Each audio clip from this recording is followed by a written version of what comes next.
जिस समय आप खुद को खुश करने के लिए बिना वजह किसी का अपमान कर रहे होते हैं, दरअसल आप उस समय अपना सम्मान खो रहे होते हैं। अपनी जुबान की तेजी उस माँ बाप पर मत चलाओ जिसने तुम्हें बोलना सिखाया है।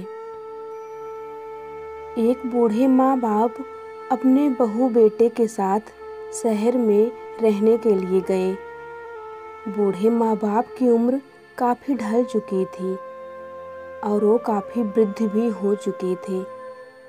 कमजोरी की वजह से उनके हाथ पैर कांपते थे और आंखें कमज़ोर होने की वजह से कम दिखाई पड़ता था। वो एक छोटे से घर में रहते थे। पूरा परिवार और 4 वर्ष का उनका एक पोता भी था। सब साथ में बैठकर ही डिनर टेबल पर खाना खाया करते थे।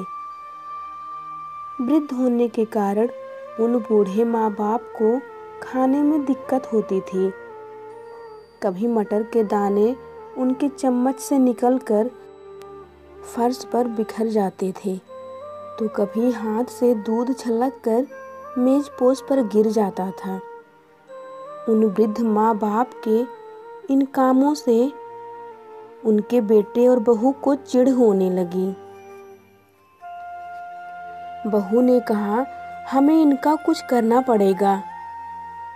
बेटे और बहू ने मिलकर कहा, हम इस तरह से इनकी वजह से अपने घर का माहौल नहीं खराब कर सकते हैं और इनकी वजह से हमारा बहुत नुकसान भी हो रहा है। अगले दिन जब खाने का वक्त हुआ तो बेटे ने एक पुरानी मेज को कमरे के कोने में लगा दिया और अब बूढ़े माँ और पिताजी को वहीं अकेले बैठकर अपना भोजन करना था। यहाँ तक कि उनके खाने के बर्तनों की जगह एक लकड़ी का कटोरा दे दिया, जिससे कि अब और बर्तन ना टूट फूट सके। बाकी लोग पहले की तरह ही आराम से बैठकर खाना खाते थे। कभी कभी जब उस बुजुर्ग की तरफ उनके बेटे का चेहरा दिख जाता था तो उन बुजुर्ग की आंखों में आंसू आ जाते थे।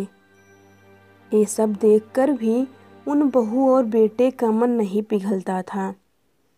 वो उनकी छोटी सी गलती पर ढेरों बातें सुना दिया करते थे। पास में ही बैठे छोटा बच्चा यह सब कुछ बहुत ध्यान से देखता रहता और अपने में ही मस्त रहता था। एक दिन खाने से पहले उस छोटे बालक को उसके माँ पिता ने जमीन पर बैठकर कुछ करते हुए देखा। पिता ने पूछा, तुम क्या कर रहे हो? बच्चे ने बड़े मासूमियत से कहा, अरे मैं तो आप लोगों के लिए एक लकड़ी का कटोरा बना रहा हूँ ताकि जब मैं बड़ा हो जाऊँ तो आप लोगों को इसमें खाना खिला सकूं। इतना कहने के बाद से वह बच्चा फिर से अपने काम में लग गया। पर इस बात का उनके माता पिता पर बहुत गहरा असर हुआ। उनके मुख से एक भी शब्द नहीं निकला और आंखों से आंसू निकलने लगे। उस बच्चे के माता पिता समझ चुके थे कि अब उन्हें करना क्या है। उस रात वो अपने बूढ़े माता पिता को फिर से डिनर टेबल पर बैठाने लगे और लकड़ी का कटोरा जिसमें कि बूढ़े माता पिता को खाना देते थे, आज उसे भी फेंक दिया।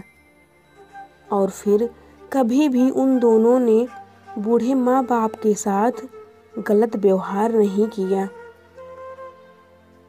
हम अक्सर अपने से छोटे लोगों को शिक्षा देते हैं कि बड़ों का आदर करो, सम्मान करो और उन्हें इज्जत दो, पर ये भूल जाते हैं कि बड़ों की इज्जत करना, उनका सम्मान करना, सबसे नम्रता से व्यवहार करना, ये सब बच्चे तभी करेंगे जब अपने से बड़े लोगों को ये करते हुए देखेंगे। अगर हम बच्चों को ही उपदेश देते रहे कि बड़ों का आदर करो, सबका सम्मान करो और खुद इसका उल्टा व्यवहार करें, तो बच्चा भी ऐसा ही करेगा जैसा कि वह बड़ों को देखेगा। इसलिए कभी भी अपने माता पिता या बड़ों के साथ ऐसा व्यवहार ना करें कि कल आपकी संतान भी आपके लिए वैसा ही करने लगे। जो हम दूसरों को देंगे वही लौट कर हमारे पास भी आएगा, चाहे वो इज्जत हो, प्यार हो या फिर सम्मान हो। इसलिए कहा गया है, जैसी करनी वैसी भरनी।